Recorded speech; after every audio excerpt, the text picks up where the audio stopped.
It's Hannah Drown with Cleveland.com, and I am with BJ Kowalski. He is the president of Row Dental Laboratory, which is located here in Independence. Now, normally what they do here is they work on dental prosthetics. Dental prosthetics. Yeah, crowns, dentures, all kind of things for your teeth. That's what we normally do here at Row Dental Laboratory, and unfortunately we're on a temporary pause till everything gets back to normal. But you've switched gears. You've taken that pause and used it as an opportunity to help with the coronavirus test. Yeah, we over the years we've become very technology heavy. We have we have a lot of 3D printers on staff and milling machines that used to make crowns and different prosthetics and dentures and implant guides. And we're in a unique position that the implant material we use for implant guides is the same material that can be approved with some new way of doing 3D printed test swabs. So we got involved with that, as well as making face shields and face masks and custom fitting prosthetics to protect our clients. And it's really taken off, doing hundreds of face shields a day for our clients and people alike. And we believe we're going to have a lot of large orders for these test swabs. And in fact, just today we're talking to the state of Ohio for providing them, as well as several large hospitals. And I believe there's a solution, and I'm happy we can fill a need to get everybody back to work safely. So how many coronavirus test swabs have you made already? Right now we've been kind of limiting our production, waiting for like a really big order, but we've done at least 20-some thousand, 25,000. That's really just our daily capacity. Once we're able to bring our great employees back to work into staggered shifts, 3 days a week, to maintain safe distance guidelines, we'll be able to do that in one day. Oh, wow. So what would you say your capacity is on number of test swabs once you're completely and fully up and running? Yeah, I think we can do well over 100,000 a week. Wow. And I think we actually have the ability to double that once we have some significant orders coming in, which I believe will be. Okay. Well, can you kind of walk me through I don't know much. I know what 3D printing is, but I don't know much about it. So can we see the whole process? Sure. Do you want to see the process? Sure. Right here? Normally with 3D printing, we design a file. We design beautiful teeth, denture prosthetics, and we design teeth. So a lot of times these printers are printing parts that go into, components that go into your mouth.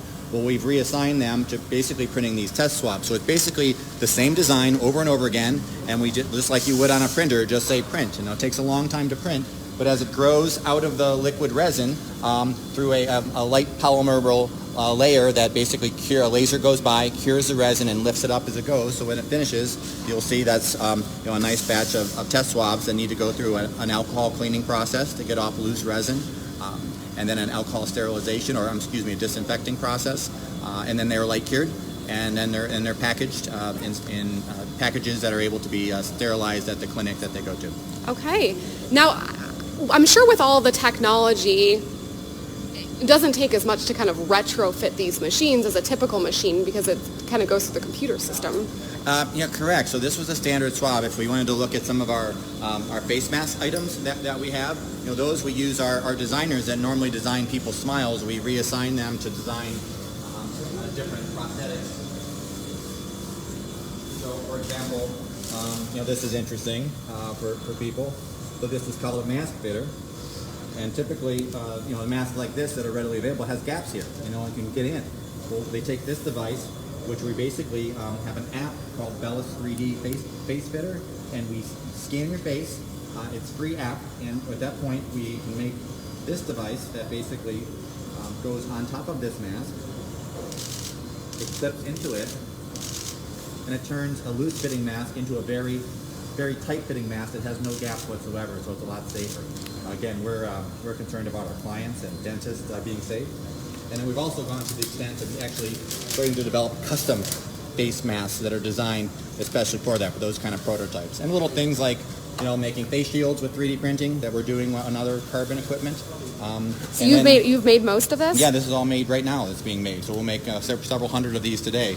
And then we got feedback from doctors that said, that's great, but when I see my patients, I like to use magnification loops and lights. So we made another one that has enough running room so you can put the lights underneath it. So it's just, the amazing, ingenuity of people, demands, and 3D printing technology, like this is printing masks as you see now. That's not the normal one we print it on. Allows us to be very versatile on what we're doing and basically change as we need to. For example, this silly little thing goes on the back of a mask to make it more comfortable so it doesn't hurt your ears when you have one of these. Wow. masks. So it doesn't cost much, but it's simple. Somebody saw us online and, hey, we can print this, so we got this design and we started manufacturing it. So also have less expensive face shields, all available on our website, rodentallab.com. I actually put this face mask on so you could see what the difference looked, but Yeah. a little difficult with my glasses, but wanted to make sure you guys saw the before and after with those covers that go on them, because that's really neat. So how long does it take from start to finish when a machine starts making something like this? These when are it's a little bit slower. This is a kind of a lower end machine, so they're a little bit slower. So that'll take many hours to make. The machines in the other room that we can go see if you want. Yeah, let's go check that out. They'll take us a couple minutes. See, April tagged her friend Chris. Stephanie says go row. They're definitely doing quite a bit of work here. So, this is the team in our printing room that is basically 3D printing. But these devices, what takes many hours, maybe almost a half a day or whole day to print, this will print in just a few minutes.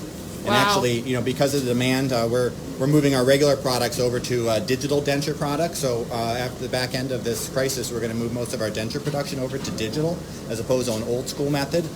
So in fact, I ordered 3 more of these machines last night that'll be here next week, so that we can help our production right now of these things and then be prepared for when we get back to work, when everyone can get back to the dentist office. Mm-hmm. So can you share with us again, I know we have a lot of new viewers, but why you decided to go into this in the first place? Sure. The main reason is, we love our employees, we love our staff. The situation with no work coming in made us, have to temporarily furlough people, although we kept all their health care benefits and expected everyone to come back. So we can get people back to work. I had to be creative, try to keep our business running. We have a lot of technology that's versatile, so we decided to do that. And then I knew we could do these would be a help, and that's how we started. But then really thinking about it, how we could really help is with swabs, which not many people can produce those because we're a little bit in a higher classification than most laboratories because we do some products that are lightly regulated by the FDA. So we're an FDA registered facility. So it was easy for us to add the swabs on, which are a Class 1 medical device, onto our registrar and begin making them as well.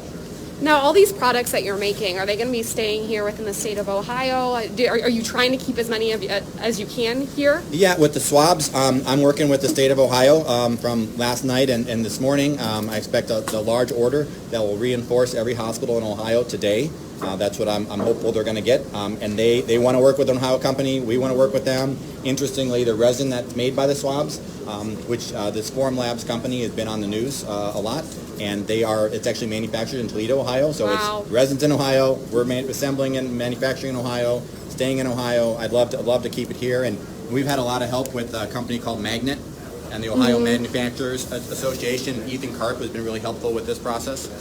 So that's what we want to do. So this is usually milling equipment, but it's obviously not really good for 3D printing things. And it's really interesting to see all, yourself and other local companies, how they've managed to switch everything around and fit the need of what we need right now. Mm-hmm. All right, everyone. Well, I see a lot of people tagging their friends in the comment section. Keep on tagging your friends. Actually, let's go back here and look at the swabs again. If you have any questions that you want to ask, make sure you ask those. Anything specific you want to see. So they want to see a close-up picture of them? Sure. What they look like? That's the There we go. tip, and they can bend when it goes, and they break off to go into the vial when they go in. Wow. That's how it works, basically. And so you said at full capacity, you'll be able to make at least 100,000 of these a week. Yes. It's very, very neat.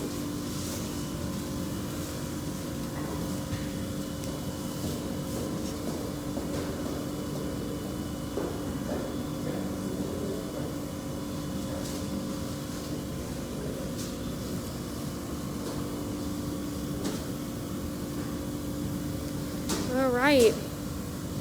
So these are all kind of in different stages of the printing process? It depends on when we print them.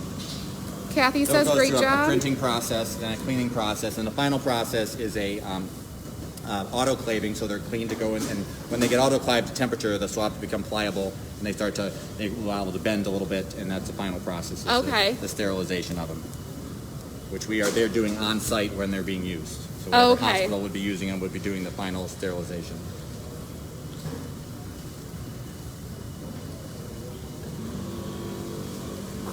So can we see? Can you explain a little bit about what this gentleman over here is doing? Sure. After they get done, we have them set up in particular lot numbers and particular lines. So he's basically after they're cured, we're going through basically a packaging process. So we're putting them in bags with lot numbers and reference numbers depending on what line they go through, and then they're basically packaged to go to the facility to be final sterilized at the hospital, or we can also package them in individual bags. So we're basically just counting them and separating them. Okay. Mary's asking what kind of consumables are used to make the various products. Well, it's really just one material. It's a FDA approved material that's appropriate for skin contact for a prolonged period of time. And it was formerly used for surgical guides. It's made from Form Labs. Okay.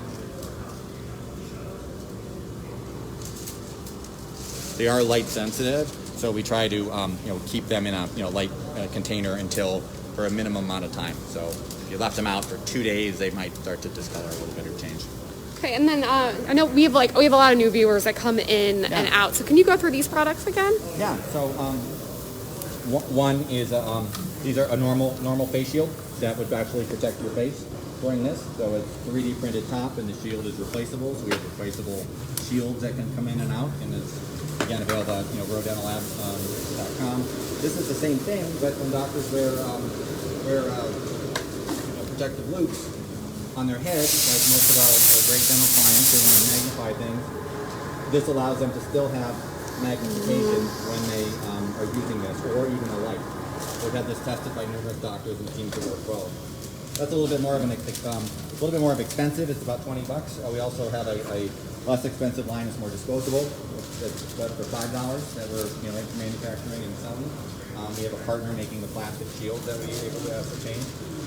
It's a little, when you have a mask like this, it's kind of pulling on my ears. Mm-hmm.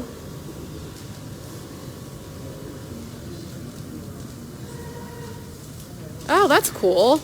Yeah, it's a simple thing. Now it's not pulling on the ears anymore. Yeah. It's on my, and you can make it as tight as you want, or tighter as you want. So that's just it's a silly device that some people might be in need for. And again, I don't have my cell phone with me, but there's an app that it takes about a second. Gosh, I wish I had a cell phone. Does somebody get Alan for me real quick? You take your phone. I think the users love to see this, and you scan your face. It takes about a minute, and at that point, we get a full geometry of the topography of your face, your nose, your chin, so we can make something that custom fits. This device like this, it's called a mask fitter. That takes this kind of mask with gaps, as we previously talked about, and makes it fit. Do you have the Bellis 3D app on your phone? No, I'm a Okay. Can you find somebody that has it? Yeah. Or get my phone off my desk? Somebody has the Bellis 3D? Yeah, we're getting it. And it makes it fit perfectly form-fitting to my face. So it's really pretty neat, and we'd like to take this to the next level to making custom masks. So our idea is, hey, you can pick the kind of grill that you want. You can pick the kind of ventilation you want. You have it form-fitted to your face, and you can pick the color of the material you want. And you would basically replace out these filters that would come out and replace them. So again, not a full product yet, but we're saying, hey, what might people want? All right, everyone, continue to leave those comments, questions, any thoughts that you have. We're only going to be live here for probably 5 more minutes or so, so make sure you leave that all in the comments now, especially any questions you might have, and I will get them answered for you. Good morning, Nick. We order when they'll show it on the face, right? Yeah. Oh, you want to scan yourself? Just.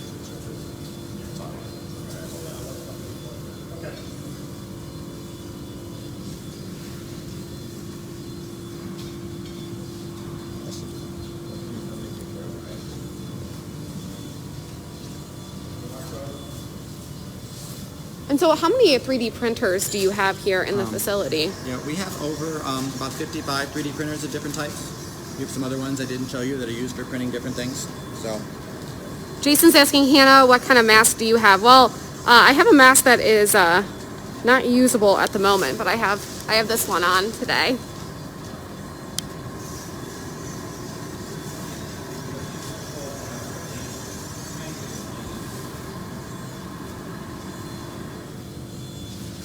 Yeah, Hannah, so this is how this works for custom masks.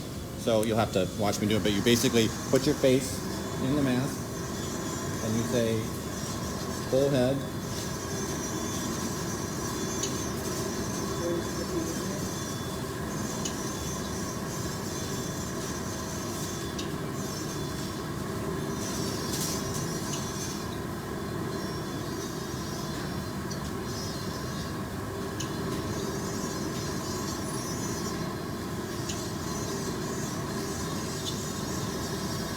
Processing, did that kind of hastily, but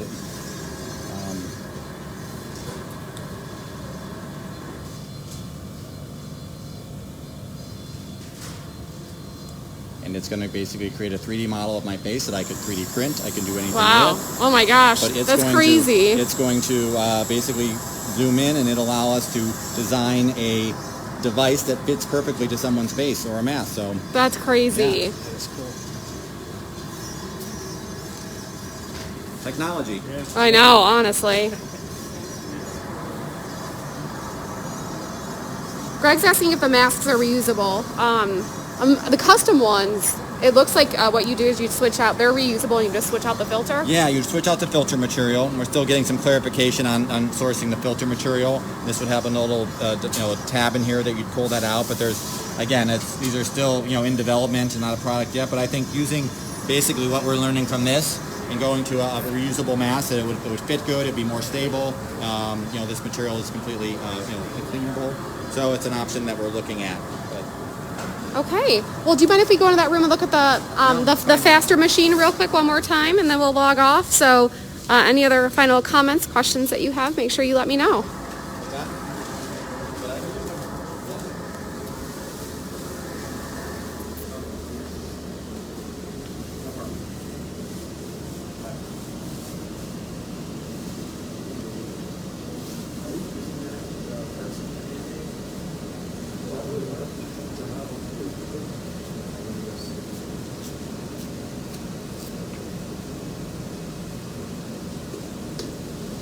To show you how quickly that is, that was just started when we started this job, so it's just literally kind of growing out of nothing. Yeah, that's crazy. So we thought of even making those custom, so maybe we'd make those custom to fit someone's head. If they wanted to, if they're going to use it every day, like a clinician that is nonstop wearing a shield. Just a 10% increase in comfort might make a big difference for having something on your head all day long. Right, for a 12-hour shift. Sarah says, go row, always impressive and cutting edge, absolutely.